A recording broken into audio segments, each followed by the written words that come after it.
For this week's Wellbeing Wednesday, I want to talk about the concept of a self-fulfilling prophecy and how it impacts us professionally and personally. When we think about the idea of a self-fulfilling prophecy, it's very much like it sounds.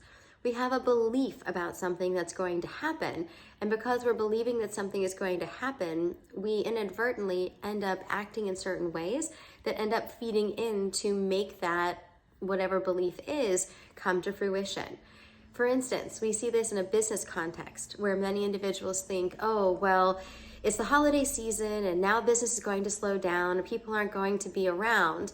But then we end up changing our behaviors. Maybe we don't pick up the phone and make the calls or go to have a chance to meet with someone. But actually, we can find that it could be beneficial for our business.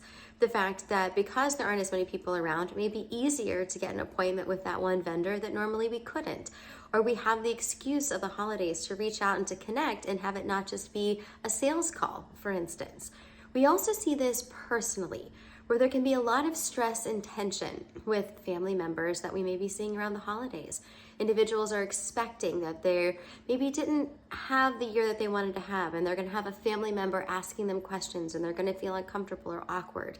And when somebody comes up and says to them, "How are you doing?" they may perceive it in a negative light, or this person is trying to get information out of them or show that things maybe weren't as positive as it could be, instead of realizing on the surface that maybe someone is just genuinely interested in how your year has been. We can also have a lot of built up stress about how busy the holidays are going to be, or that we have to have the perfect gift, or that we want to make sure that friends and family are going to be happy.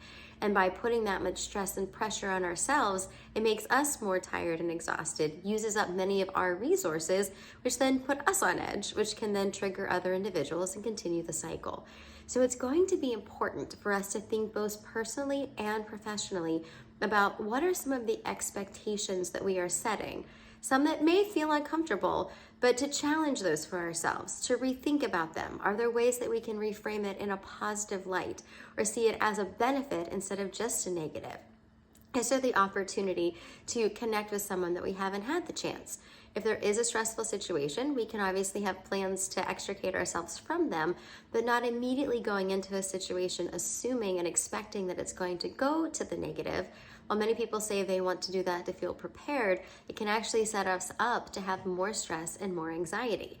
That can also then impact our sleep because our mind is running and racing. So a quick reminder to be doing the writing and journaling about 15 to 20 minutes before bed.